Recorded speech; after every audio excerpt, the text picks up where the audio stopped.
Welcome back to Startup Dugout by Dell Technologies, a podcast series where we talk to entrepreneurs from India's biggest tech startups to go back to that time when. That time when you needed allies, that time when you needed good sound advice and good mentors, that time when you were looking for the right tech partners who can accelerate growth. I'm Suchita Salwan, the founder and CEO of Little Black Book and a member of Forbes India and Forbes Asia 30 Under 30 lists. I'm your host for this episode of Startup Dugout by Dell Technologies. Little Black Book or LBB started as a humble Tumblr blog. Today, it is India's largest online discovery platform with an objective to seek out, empower, and scale India's lifestyle businesses. On Startup Dugout by Dell Technologies, we discover how industry leaders respond to challenges in their entrepreneurial journeys. We also learn how initiatives like Dell for Startups empowers companies through innovative technology, strategic guidance, proven practical capabilities, and expert consulting assistance. Joining me on this episode are Netcore Cloud's founder and managing director Rajesh Jain and CEO Kalpit Jain. Netcore Cloud is one of India's largest SaaS companies offering a full stack of marketing technology or MarTech solutions that help product and growth marketers deliver AI-powered intelligent customer experiences. Netcore Cloud helps B2C brands like Tommy Hilfiger, Crocs, Hamleys, McDonald's, KFC, and The Body Shop build outstanding digital experiences with a range of products that help in customer acquisition, engagement, and retention. Headquartered in Mumbai, India, with over 15 offices across the USA, Singapore, Malaysia, Nigeria, Indonesia, UAE, UK, and Germany, Netcore Cloud today serves over 6,500 clients spread across over 40 countries, delivering over 20 billion emails and 15 billion plus push notifications in a month. It also manages a scale of 120 trillion user events a year. I talked to Rajesh and Kalpit about Netcore Cloud's 25-year journey to becoming one of the largest SaaS companies in the market, the role of AI in MarTech, and how to build a successful Proficon. So Rajesh, you were one of the pioneers of the dot-com boom of the 90s in Asia with the creation of India World Communications, which was India's first network portal. Netcore Cloud, like India World, was one of your early ventures and has gone through many changes, leading the mail server business in its first 8 years and trying SMS marketing, email marketing, and so on, to now really being one of the largest SaaS players in the market. How has the journey been for you in terms of technological advancement and innovation in the SaaS space, not just in our country, but around the world? So, Suchita, as an entrepreneur, you need to keep evolving with times. So, I think I recognized the potential of the internet in the mid-90s, and that was the first success. The first 10 years of Netcore, we were doing lots of random things. They didn't work out very well. And it was around 2007 or so that we made the shift to focusing on B2B. And we started with SMS and email marketing. I think the recognition at that time, and which broadly hasn't changed in the last 15 years since the pivot that we made at that time, is that marketers will basically always need to communicate and engage with their customers. And that business is never going to go away. And that was the shift that we did. And over the last 15 years, we've expanded the portfolio of what we've done. But the broad premise that B2C marketers essentially need to build deep, engaging relationships with their customers is really what is driving Netcore even today. Kalpit, do you want to give your take on how you've seen Netcore evolve and what excites you about the future? No, I think I've been with Rajesh and Netcore for the last 25 years. And I think what Rajesh said, right? I think you need to keep evolving with time. And the way I think marketing has kept evolving over the last many years, as a company, we've kind of thrived to continuously evolve ourselves, move fast, because this is a very competitive space.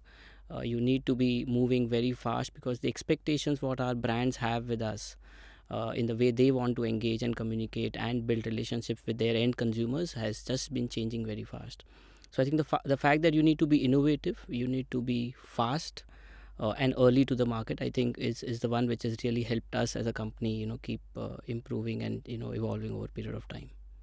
So Rajesh, if I had to bring it back to you, right, what have been those moments of real momentum that you've seen with Netcore's business? Is there a feature that you launched, particular GTM? Was there a certain client that you acquired that totally catapulted your business? If you can tell us some interesting stories of, what's really gone into making this business what it is today. I'd say there are three important milestones in the last 15 odd years of Netcore. Even though we are 25 years, the first about 10 odd years we didn't grow much because we were doing lots of experiments. And that was the first pivot. In 2007, I hired a CEO to replace me because I realized that I'm the bottleneck in the growth of the company. And I think it's a great lesson for entrepreneurs to realize that when you are almost an obstacle for the company's growth, and it's time to bring someone else in. And since then, Netcore has been run by three CEOs, Kalpit being the third. I think that was the first accelerator for Netcore in its growth. The second one was our expansion outside of India, which was largely driven by Kalpit. We had a few missteps in the early years, but then we decided that while we are doing very well in India, for us expanding outside, because the same products that we are building out of India could work anywhere else in the world. And we started with Southeast Asia, then the Middle East, Africa, and then, of course, now in the US and Europe also. And the third one was the acquisitions that we did to expand our stack. And the biggest one being Unboxed last year for $100 million. And the driving factor behind all of the acquisitions, we've done 3 in the last about 4 years, was number one, product expansion, because the realization was that marketers want fewer and fewer vendors. So the consolidation of the MarTech stack was an important trend which was out there. So with Box.ai, we brought in personalization into the MarTech stack. With Hansel, we brought in contextual walkthroughs, nudges inside apps and on the web. And with Unboxed, which was a large one, we brought in the solution for solving search for on-site search for e-commerce companies. And these have really helped Netcore grow tremendously. Because I think what happens is that you have a choice between trying to build something internally or look at the best out there in terms of acquisition. So for us, it's always been the driving factor, Suchita, has always been a combination of product expansion and geographical expansion. With India as the base, that's been the driving thing in our growth over the last many years. No, thank you so much for sharing that. So, moving forward, I know that Netcore Cloud has been working towards an IPO listing with acquisitions like the ones that you just mentioned, right? There's Unboxed and, of course, setting up a presence in the US. Kalpit, what would you say have been the challenges along the way in your journey towards an IPO? And if you could talk to that. No, I think as an organization, we've kind of, as I said, we've kind of kept expanding, and there have been a lot of challenges along the journey. And specifically, I think over the last 3 years, we've been preparing for our IPO journey. I think one of the most important challenges is to make sure that the acquisitions which we've done, we make them successful, right? These are acquisitions we've done for a specific purpose, product expansion or geographic expansion. So making sure that the acquisitions which we've done are really successful, we're able to hold the team together which we've acquired. To make sure that the entire plan which we would have set out when we've kind of acquired them kind of plays out the way we would expect. So I think that's one of the most important challenge. I think the second important challenge is to get the teams aligned. It's very important as an organization that if the teams who are with the organization are not aligned to that entire IPO journey, because it is a stressful and a challenging journey, right? It does not come very easy. So are the teams aligned to really work and walk along that path is the other important challenge. And I think our teams have really I would say contributed, performed extremely well when COVID hit and we had no idea on when markets are going to really come back. But I think we stood together and I think we performed really well during those times.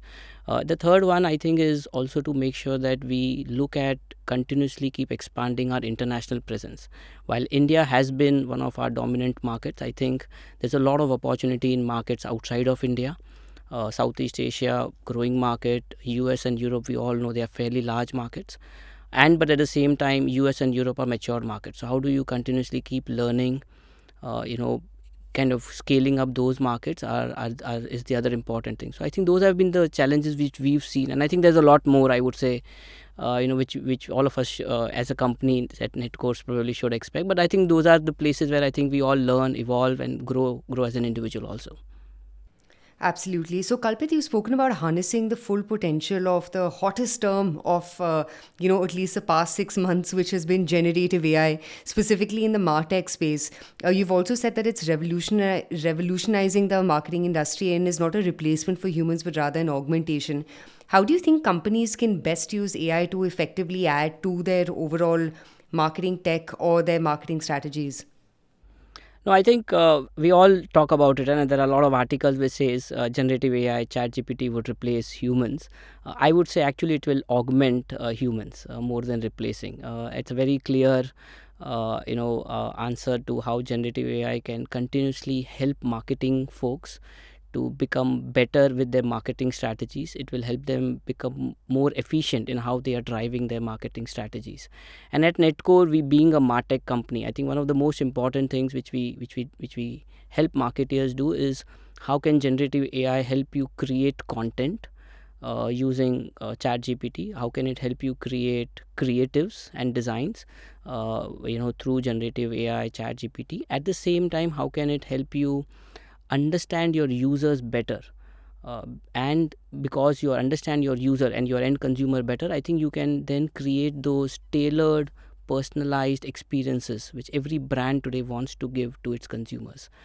Just to expand a little bit more on each of these, I think the other area where I think ChatGPT, generative AI really helps is to brands to look at a lot of data, because as a company Netcore, we collect a lot of consumer behavioral data on behalf of the brands, and then how can we really look at that data and build intelligence on the data which we are collecting, which can then help the marketing person take the right decisions, and help them make their marketing strategies a lot more better. There are a lot of other interesting technologies on what is called as visual search. There's a lot of other things around product recommendations. So how can generative AI look at a lot of the consumer data, which is the behavioral data, the transactional data, the user purchase, and the intent data, and then create recommendations which are highly personalized for that individual. So overall, I think generative AI will only become a very good friend of a marketing person. He will actually help. It will actually help augment the entire marketing strategies which brands are trying to build, and help create more personalized experiences for the end consumers. So next question, at Netcore Cloud, you are continuing to make strides in integrating AI to create more efficient marketing strategies and solutions for your customers. What role has Dell played in facilitating this for you? So I think Dell has been our partner for many years. Obviously one of the most common things which all of us use Dell is for laptops, for personal or for employee laptops, and maybe servers. But I think of late we've also been looking at some of the very interesting technologies which Dell has built, and one of the recent one is VxRail, which is an HCI large system platform, which basically helps you simplify your entire IT data center operations. It helps you consolidate a lot of your servers onto one single hardware, so that you can really not worry about managing multiple servers, but you put one single block, and you keep expanding as your needs grow. So I think those are the areas where we've been looking at working with Dell. A lot of our servers out of our data center today are powered through Dell, and with some of these technologies like VxRail, and on top of that you have VMware, we are able to modernize our overall IT data center, and really give our customers and our end enterprises a very seamless experience on how they use our platforms. That's incredible to hear. And with that, we'll take a short break and be right back. It's exciting to hear about Netcore Cloud's growth over the last 25 years to become one of the largest players in the tech field, and to know that Dell has been able to be a part of that journey. Now, apart from offering trustworthy digital solutions, Dell for Startups helps companies reach their goals and defines new routes for their success. They help startups in India to accelerate their digital journey and solve some of the biggest challenges in the country, keeping Dell's core purpose in the forefront. creating technologies that drive human progress. We now head back to Startup Dugout by Dell Technologies to hear from Rajesh Jain and Kalpit Jain about Netcore Cloud's plans for global expansion and the role of MarTech in an even more digitized post-pandemic world. So great, we're back on the show. So, you've expressed your desire to strengthen Netcore Cloud's presence in international markets across North America, South America, Europe, and also expand to other regions, whether it's the Middle East or the African continent. Could you talk to us a little bit about what really goes into creating these specific region-based strategies for customer acquisition on, of course, the brand partner side? So Netcore started expanding in the international market in 2015. That was the first time when we really started to look at markets outside of India. Maybe a little late than what we should have done. Maybe we should have done, in the hindsight, if you ask me, maybe we could have gone a couple of years before. But nonetheless, I think that's the time when we really started looking at international market. It was Indonesia was the first, I would say, market which we started looking at. And I think the first thing which we look when we are really expanding into any new market has been we do our market research.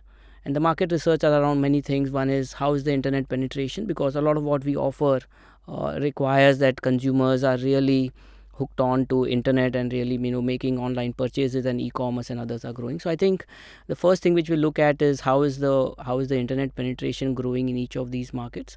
The second important thing which we also see is what's the competitive landscape looking like, because over the years, as we've started expanding beyond Indonesia, and now today we are there in almost 12 countries outside of India, I think there is a different competition there in every market which we go. So how does the competitive landscape really look like? Understanding how have they been there for some, and how long they've been there, and basis that a lot of understanding is what we get. And the third important thing around the market research is the culture. How a particular country operates. Is also very important. So that's first part on the market research. The second thing is localization. I think especially when you're going in markets outside of India, every market behaves differently. The content strategy, the marketing strategy, the GTM strategy has to be localized to that specific country. So I think that's the second important thing which we've always looked at, and that's why if you see our playbooks for each of these markets could be really different. The third is around the GTM, on how do you really want to do sales, right? There are countries where you can actually recruit salespeople from India and deploy or probably put them on site, but there are some markets where you need to have you need to recruit people from the local country itself. So I think that is on the GTM side. How do you really build a team over there? The second thing around the GTM is around which products do we want to kind of use to enter into the market, because it also depends upon the maturity of a market, right? So Netcore is a multi-product company, and we have the advantage of probably using one product in a country to enter versus a different product in a different country to enter. So that's the third piece of how we really kind of create playbook for each and the country. And the second and the last important one is the partner and alliances. I think for any company to expand into international markets, it's important to also look at, is that market okay to have partners and kind of resellers who can really sell on behalf of you, because there are times when you have challenges in terms of setting up a local entity. There could be a challenge in terms of building a localized team who can speak a local language. Like for example, in Indonesia, Bahasa is a must language, or maybe if you're going to Vietnam, you need to have Vietnamese teams to build it. So that's where a partner and a reseller ecosystem really helps a lot. So I think those are the four key things we look at when we really want to get into an international market. I'll just add one more, Suchita, to what Kalpit said. It's also the use of acquisitions, which we did in the US with Unboxed. Because US is a very, like for mature markets, like what Kalpit said, it's very hard to build it out one customer at a time. These are large markets. So acquisitions become a very important playbook. A company which has large customers, exactly the ones which we would want to sell to, become a very important mechanism for also getting into that market. And we've done that with Unboxed. We got a complementary product. We got access to a great customer base in the US. And then you can drive cross-sell across geos. Absolutely. Thanks for that. And I think, lots to learn across the use of localization of talent, of acquisitions, and of course, of really rendering your GTM and the tools and the suites that you have to offer to your customers based on what the local needs are. Switching gears, Rajesh, you brought up this really interesting word called Proficon, which so many of our startups can learn from, right? Especially in today's scenario where you have companies bleeding money. I think Netcore really stands for something that's core to being an entrepreneur and core to building a business. In your upcoming book, which is going to be called Startup to Proficon, you share your journey and your insights that you've gathered along the way while launching and scaling startups to inspire and guide young entrepreneurs to build good, lucrative, and really value building businesses. Could you describe, obviously you defined what Proficon means. How did you coin the term? And what does it mean to be a Proficon oriented business? So, Suchita, we all hear about unicorns all the time. And a few years ago, when we were discussing it, one of our advisory board meetings, the quarterly meetings where we do with a few people from outside, so we get an outside in view, one of the board members said, hey, everyone's talking about unicorns. No one talks about companies like Netcore, which are profitable and growing and valuable in terms of valuation. And just sort of instinctively, I said, okay, maybe we are profitable company, so we can call ourselves proficons. And sort of that word stuck. I tried it out with a few others, and I said, hey, it's a word which grabs attention. And then when the pandemic started, I started writing. I write a blog every day. I write on my blog every day, rajeshjain.com. And then I started a series on entrepreneurship. It was more first for internal consumption. How are proficons different from unicorns? For example, when crises break out, unicorns are very quick to fire people, while in proficons, we hire people. Unicorns at some point of time become very fragile, as we have seen with valuations and so on. Proficons are, to borrow a phrase from Nassim Taleb, anti-fragile. Every crisis really makes us stronger as we go forward.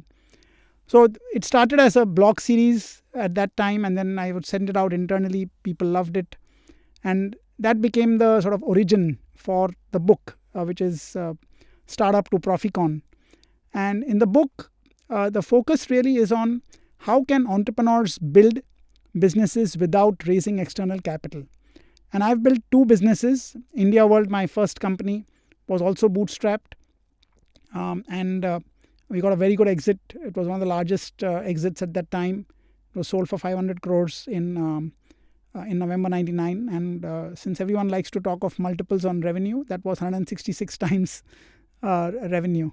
And in about a month, our valuation, in a month, our valuation went from 13 million to 115 million. So 9x in 1 month. It was sort of amazing journey at that time. And actually, if you think about it, so the 99.99% of companies actually are bootstrapped.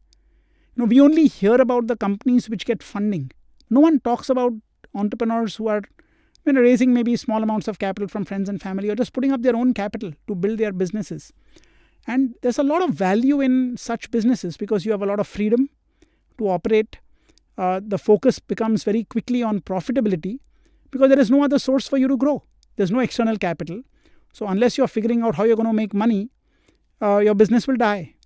And I saw that in India World, where even though we didn't require too many funds to begin with, we started doing website development in the early days to fund us. Still, advertising started picking up and generating us a lot of revenue.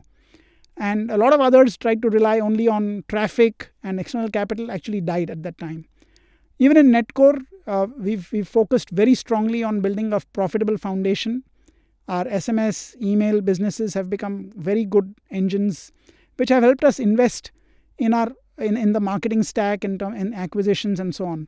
So I think the mindset of an entrepreneur becomes very different when you think of putting profits first, rather than relying on external capital.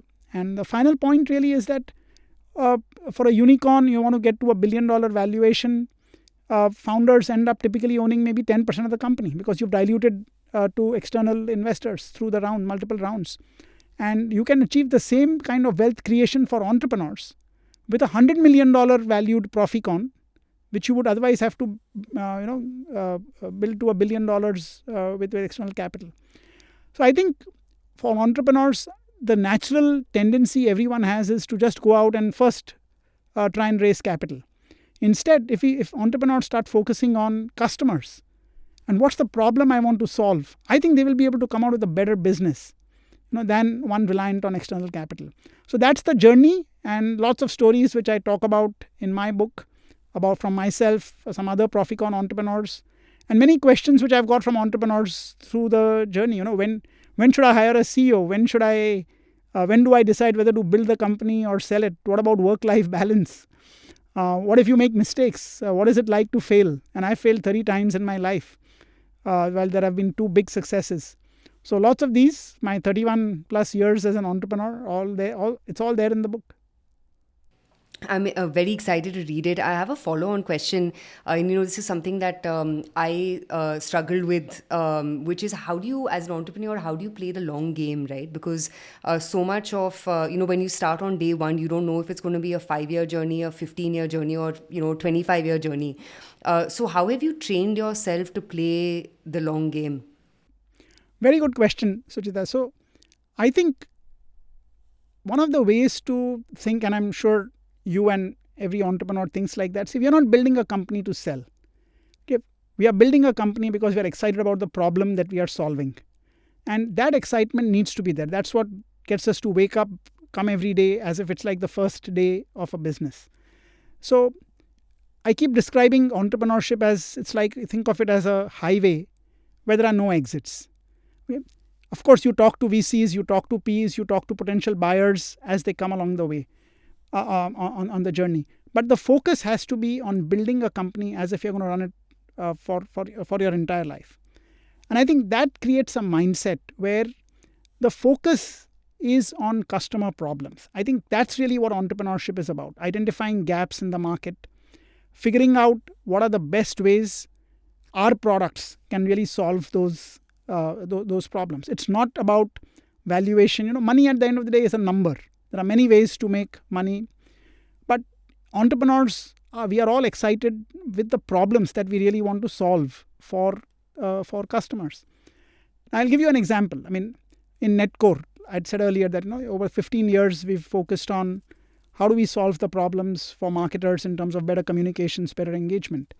And if you think about it, as Drucker said, marketing and innovation are the 2 things which will always be there. Marketing is never going to go away. And I was in the US recently and I met a lot of brands and customers. And one of the things which came up is, how can you help us on the path to sustained profitability? Because the world has changed in the last 12 to 15 months. There was growth at all costs. Now it is about profitable growth. And I started thinking, how can our products in Netcore help brands achieve their target, which is profitable growth? And there are some very interesting ideas that we are building on. But that's the mindset of an entrepreneur. You're always looking for the next problem. And that only comes when you're talking to customers and not spending half your time with investors doing presentations and giving them small updates on what's happening. No, absolutely. And I think, the business that you built and you yourself are more stories like this need to be told. Just who you admire, who you appreciate, and what you take inspiration from ends up impacting a lot of how you build, right? So kudos to you, and kudos to more stories like Netcore, really breaking into the mainstream and inspiring more entrepreneurs, myself included. So last question for the both of you. The pandemic has affected a lot of industries in many different ways, but one of the most notable impacts has been the greater focus on digital marketing and obviously expanding, any company's digital footprint and presence. You've said that Netcore Cloud's email and MarTech business saw an exponential growth of over 50% through the pandemic period. So what is the future of MarTech and also Netcore Cloud, IPO obviously being one of them in this more digitized post-pandemic world? So if you think about the problems that are there, again, for marketers, what they want now, more than at any point of time, is profitable growth. And when you think about where the money is being spent by marketers, even today, a large chunk of it is spent on new customer acquisition. So what we would call as ad tech. typically 80 to 90% budgets get spent acquiring new customers. And therefore, that leaves only 10 to 20% on existing customers. And the reality is that more than half the money that is being spent on new acquisition is actually getting wasted. And that is denting their profitability. It's also not helping them grow sales faster, because most of the money is just basically spent on new customer acquisition. So as we think about the future of MarTech, and that's really the direction which Netcore is also headed in, it's about how is it that we can really solve two big challenges for brands beyond just retention, engagement, omni-channel personalization, etc. How can we measurably help brands grow their sales by, let's say, 10-20%? And then how can we help cut their marketing budgets, the waste part of it? That's almost 30, 40, 50%. And if we can do both, then it will have a significant impact on their profitability, which they can then invest back into innovations in terms of the products that they get to market. So I think that is where I see the future of MarTech. I think it's going to be more AdTech style, where there will be a performance element which comes in. If you look at the early days of the internet, there was a shift from CPM, which is cost per thousand or cost per impression based advertising, to cost per click, performance based. And that really transformed the world of digital advertising. What would have otherwise been probably a few $1 billion has grown to hundreds of billions of dollars. I think that shift has to come in MarTech. We need to make MarTech companies more accountable for performance, and companies which are able to do that with the products. So it's not a single product anymore. It's a full stack. It's the ability to use, like what Kalpit said earlier, use AI for showing the right message to the right customer at the right time, the right product really, which will lead to a purchase. All of this now becomes very, very important, rather than just sending out broadcast messages to tens of millions of people and hoping that someone will like something on the product. So I think this is a big shift. And I believe the future of MarTech is really to borrow ideas from the world of AdTech and shift and encourage marketers to shift budgets into MarTech, into existing customers. Because the best way really to build a business is to get your existing customers back for more and get them to get their friends and family. This is loyalty. This is referrals. It's not about keeping on spending on just filling up the pipe with new customers. So this is about, I think in the words of Fred Reichheld, it's about earned growth rather than sort of acquisition-centric growth. I think if marketers can do that, they will become really the chief profitability officers of the company. And I think we all now know that profits is the most important word in building out a business, especially if that profit can become exponential and forever. That's really what helps build a moat and monopoly in a business. And that's the direction for Netcore going forward. Also like to add one quick point. I think what MarTech also helps brands do is gather a lot of intelligence on their own consumers. Who are my best customers? What do they look like? How are they behaving when they come onto my app or to my website? How often do they come? What's my average order value and a lot of other things. I think with a lot of this intelligence which MarTech tools are able to gather, I think if we can now use that intelligence back into the ad tech world and actually help brands acquire customers which have similar personas or similar behaviors, or what's called as help me get my similar profile of best customers, because the best customers give me the maximum profits. And I think this world of in the world of MarTech and AdTech also kind of coming very close to each other. We actually, and I think a lot of people in the industry call it MadTech, which is marketing AdTech. Where the two worlds are kind of coming closer to each other. You use the intelligence which you're building over here to acquire the next set of new customers who could be more profitable for you. I think is also kind of an area for us as a company, and I think companies like us to kind of continuously invest on. Who would have thought marketing and profitability would be used in the same sentence? But here we are. So just a follow-on question, and I'm probably going to get cancelled by the production team for constantly asking you guys more questions. But how do you see the North Star for marketers change? Because so much of it has been revolving around ROAS or efficiency of spends, but more so through the lens of how can you squeeze every single rupee to the maximum outcome versus improving cost structures of the way you spend money, right? Or where you spend money. So how do you see North Stars for marketers change, given the future that you've laid out for marketing at large along with Netcore? I think the North Star is going to be this metric called earned growth.